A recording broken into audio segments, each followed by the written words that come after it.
आसनसोल नगर निगम के अधिकारी निगम को व्यावसायिक प्रतिष्ठान के रूप में चलाने का सोच रहे हैं। उक्त बातें आसनसोल नगर निगम के पूर्व मेयर सह भाजपा नेता जितेंद्र तिवारी ने शुक्रवार को गौधुली मोड़ स्थित अपने आवासीय कार्यालय में पत्रकारों को संबोधित करते हुए कहा। इस दौरान उन्होंने आसनसोल नगर निगम के 2 फैसलों पर अपना ऐतराज जताते हुए कहा कि इससे पता चलता है कि आसनसोल नगर निगम के पदाधिकारी लोगों को सेवा देने के बजाय अब आसनसोल नगर निगम को व्यावसायिक प्रतिष्ठान के रूप में चलाने का सोच रहे हैं।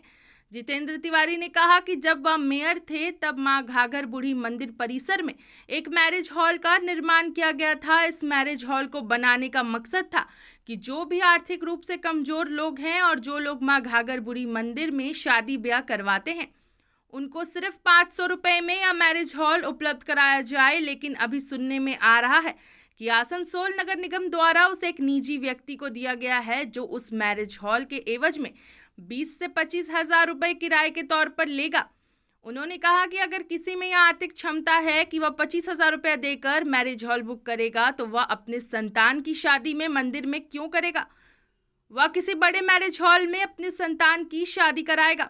वहीं बीएनआर में रविंद्र भवन के पीछे आसनसोल नगर निगम द्वारा बनाए गए गीतोवितान गेस्ट हाउस को लेकर भी जितेंद्र तिवारी ने ऐतराज जताते हुए कहा कि उनके जमाने में इस गेस्ट हाउस को बनाया गया था। इसका मकसद था कि आसनसोल नगर निगम इस गेस्ट हाउस को चलाएगा और बेहद कम राशि के बदले यहां पर लोगों को रहने की सुविधा प्राप्त होगी। उन्होंने कहा कि मेयर के तौर पर जब उन्होंने देश के विभिन्न शहरों का दौरा किया था तो उन्होंने देखा था कि हर नगर निगम द्वारा एक गेस्ट हाउस बनाया जाता है। उसी तर्ज पर उन्होंने इसका भी निर्माण करवाया था। लेकिन अब सुनने में आ रहा है कि वहां पर एक निजी व्यक्ति के द्वारा होटल तथा रेस्टोरेंट बनाया जाएगा और उसे होटल तथा रेस्टोरेंट के रूप में इस्तेमाल किया जाएगा। उन्होंने इस पर भी कड़ा ऐतराज जताते हुए कहा है कि वह गेस्ट हाउस जहां पर स्थित है उसके पास ही रविंद्र भवन है, कॉफी हाउस है, आर्ट गैलरी है। उस जगह का अपना एक इतिहास है, लेकिन उसे व्यावसायिक इस्तेमाल के लिए निजी हाथों में सौंपा जाना बेहद निंदनीय है। उन्होंने कहा कि भारतीय जनता पार्टी इसका तीव्र विरोध करती है। उन्होंने आसनसोल के लोगों से भी आसनसोल नगर निगम के इस फैसले का विरोध करने की अपील की। आसनसोल से सत्यनारायण सिंह की रिपोर्ट है कि जहां भी शहरी इलाके में अर्बन लोकल बॉडी का गठन किया जाता है, यह मूलतः शहर के लोगों को नागरिक सुविधाएं प्रदान करने के लिए दिया जाता है। आसनसोल नगर निगम का भी गठन इसी उद्देश्य के साथ हुआ था, लेकिन वर्तमान समय में आसनसोल की नगर निगम की गतिविधियों को देखकर लगता है कि ये नगर निगम आसनसोल के लोगों को नागरिक सुविधाएं देने के बजाय व्यवसायिक प्रतिष्ठान के रूप में अपने आप को तब्दील कर रहा है। इसका काम आसनसोल के लोगों, शहर के लोगों को सुविधाएं प्रदान न करना, प्रॉफिट अर्निंग इसका मूल उद्देश्य हो गया है। एक दो उदाहरण से आप समझ पाएंगे। आप जानते हैं कि आसनसोल का जो घाघर बूढ़ी मंदिर है, बहुत से ऐसे लोग जिन्हें जो आर्थिक रूप से कमजोर होते हैं, शादी का खर्च करना, शादी में जो बड़ा आडंबर होता है उसका खर्च वहन करना जिनके लिए संभव नहीं होता, वो मंदिर में जाके शादी विवाह गरीब लोग वहां पर देते हैं।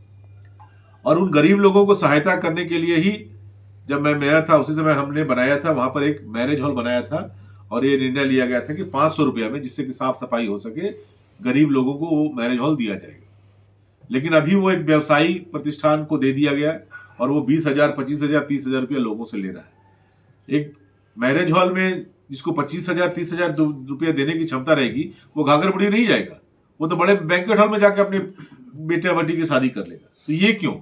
गरीब लोगों के लिए जो चीज बनाया गया वो अमीरों के सुपुर्द क्यों किया जा रहा है? इसके साथ साथ जानेंगे कि जब मैं मेयर था, विभिन्न शहरों में घूमता था, तो मैं देखता था कि हर शहर में अपना एक गेस्ट हाउस है। तो हम लोगों ने भी आसनसोल कॉर्पोरेशन की तरफ से आसनसोल के रविंद्र भवन के ठीक पीछे एक गेस्ट हाउस बनाया था, उसका नाम था गीतोवितान। वो काम कंप्लीट हो गया था। अभी मुझे पता चला है कि अपने नाम का बोर्ड लगा के उसे भी व्यवसायिक प्रतिष्ठान को कमर्शियली यूज के लिए दिया जा रहा है। अब गेस्ट हाउस नहीं रहेगा, वो व्यवसायियों को दे दिया जाएगा और उन्हें ये अनुमति दी जा रही है कि उसमें वो होटल कम रेस्टोरेंट खोल सकते हैं।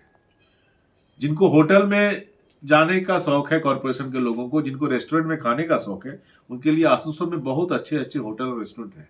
प्लीज आप वहां जाकर अपना शौक पूरा कीजिए। लेकिन ये जो गेस्ट हाउस है रविंद्र भवन के ठीक पीछे जो बनाया गया था, ये गेस्ट हाउस पर्पस के लिए कि वहां गेस्ट आएंगे, गेस्ट हाउस के रूप में रहेगा, ठीक बगल में रविंद्र भवन रहेगा, उसके बगल में कॉफी हाउस रहेगा, उसके बगल में आर्ट गैलरी रहेगा। इन सारी चीजों को लेकर एक अलग माहौल वहां पर तैयार हो गया, इसके लिए बनाया गया था। उसको इतना सस्ता, इतना चीप बना देना, उसको होटल रेस्टोरेंट बना देना, कहीं ना कहीं कॉरपोरेशन की व्यावसायिक मानसिकता को दर्शाता है। केवल पैसा कमाने के लिए सब काम नहीं किया जाता है, कुछ कुछ काम समाज में नगर निगम की प्रतिष्ठा को बढ़ाने के लिए भी किया जाता है। और ये जो बना है गेस्ट हाउस, वो तृणमूल कांग्रेस के पैसे से नहीं बना है, आसनसोल की जनता के टैक्स के पैसे से बना है। तो जनता के टैक्स के पैसे से जो चीज बना है उसे आप अपने लाभ के लिए होटल और रेस्टोरेंट में तब्दील कर देंगे और किसी को दे देंगे, हाँ होटल चलाओ, रेस्टोरेंट चलाओ। ये कहीं ना कहीं आसनसोल की जनता के साथ अन्याय है। हम लोग आपके माध्यम से इसका तीव्र प्रतिवाद करते हैं एवं आसनसोल की जनता से भी अपील करते हैं कि वो एक जनमत तैयार करे और आसनसोल नगर निगम पर एक दबाव बनाए, जिससे कि अपना ये निर्णय वापस लेने के लिए वो बाध्य हो जाए। यही बात आपके माध्यम से हम लोग शेयर करना चाहते हैं।